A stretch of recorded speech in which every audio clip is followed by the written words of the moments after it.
En ce qui concerne les causes qui lui tiennent à cœur, Guillaume Canet est loin d'avoir des oursins dans les poches. Il a signé un très gros chèque à l'association Solidarité Paysans. 6 chiffres en signe de gros soutien. Acteur, réalisateur et producteur français incontournable. Guillaume Canet est notamment connu pour ses succès en tant que réalisateur, Les Petits Mouchoirs, Astérix et Obélix, L'Empire du Milieu, ou en tant qu'acteur, notamment dans Jeux des enfants, Ne le dis à personne, ou, plus récemment, Au nom de la Terre, en 2019.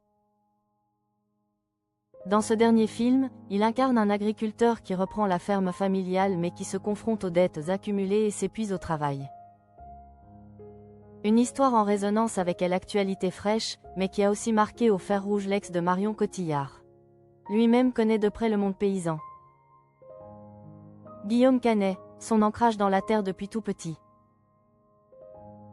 Guillaume Canet est né en 1973 à Boulogne-Billancourt, mais ses parents tenaient un haras dans la région de Rambouillet, où ils élèvent et dressent des chevaux.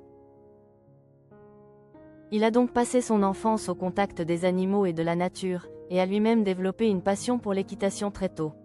Dans plusieurs interviews, il évoquait son amour profond de la nature depuis qu'il est enfant, allant même dormir en forêt tout seul lorsqu'il était jeune. C'est donc tout naturellement qu'en 2020, il a reversé la modique somme de 135 000 € à l'association Solidarité Paysans, qui lutte contre l'exclusion en milieu rural. Cette association fait un travail extraordinaire. Nous avons réussi à ce que l'association soit enfin reconnue comme intérêt général et c'est pour nous une grande victoire. Un immense merci à vous toutes et tous car c'est évidemment et surtout grâce à vous, s'était exclamé le père de Marcel et Louise sur Facebook suite à cette victoire. L'acteur, engagé, s'est exprimé. Il faut. En 2019, pendant la promotion d'Au nom de la Terre, Guillaume Canet s'était aussi exprimé sur la relation entre agriculture, consommateurs et société.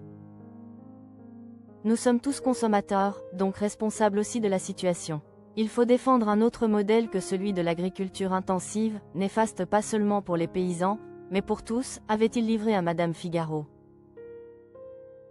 Impliqué, il donnait son avis sur le rôle des citoyens vis-à-vis de l'agriculture. Aujourd'hui, les consommateurs, doivent vraiment devenir des consommateurs. Ce qu'ils vont choisir de mettre dans leur assiette va influer sur la vie et la pérennité des exploitations en France. Un engagement réel.